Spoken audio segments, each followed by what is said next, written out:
This is a story about a silkie, a seal that can turn itself into a human. I don't know if all seals can do that or if it's only special ones, but there are lots of stories about silkies and the seal people. And this story is from the Western Islands of Scotland. There was a man living on the island, and he was a crofter, a farmer, not a fisherman, but of an evening he used to like to go down to the shore and see the sea and watch the waves.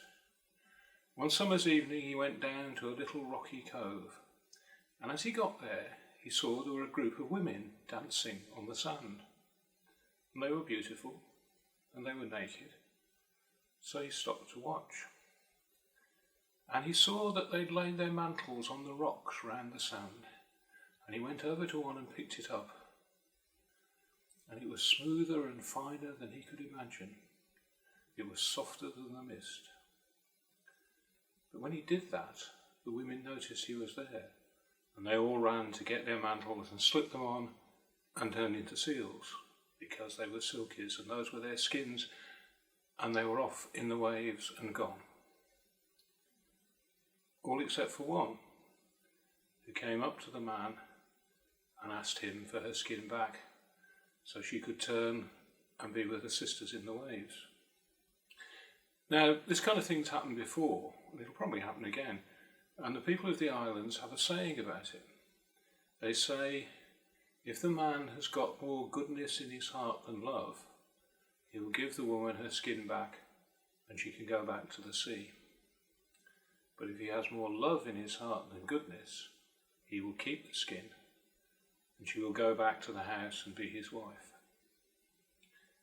This man did not have enough goodness in his heart. So they went back to the house and she became his wife, and he hid the skin where she would never find it. So, well, he was a kind man, though he didn't have enough goodness in his heart, and he treated her well, although he wouldn't let her be her full self. And they were happy, as people are happy, and there were children. But as the years went by, from time to time, she longed for her life in the sea. And sometimes when the man was away, she would search for her skin, but she never found it.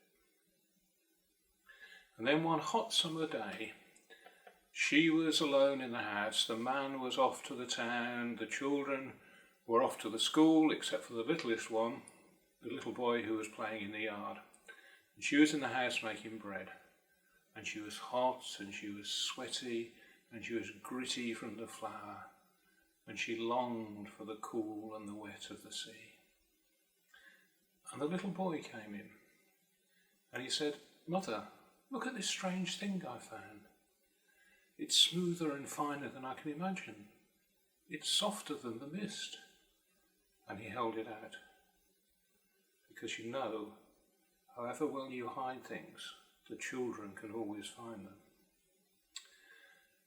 Now, this kind of thing had happened before, and it probably will happen again, and the people of the islands have got a saying about this. You know, when there's something which is so irresistible, there's no point in trying to resist it. You've eaten one salted nut and you think you really shouldn't eat half the packet, or there's only 3 episodes of the box set left and it's after midnight and you're drunk and there's half a bottle of wine left and you need to get up in the morning, and there's no point in fighting against it. Well, with something like that, the people of the island say it's like the Silkie Wife and her skin. And this woman could not resist. She took the skin from the little boy and said, "Come with me."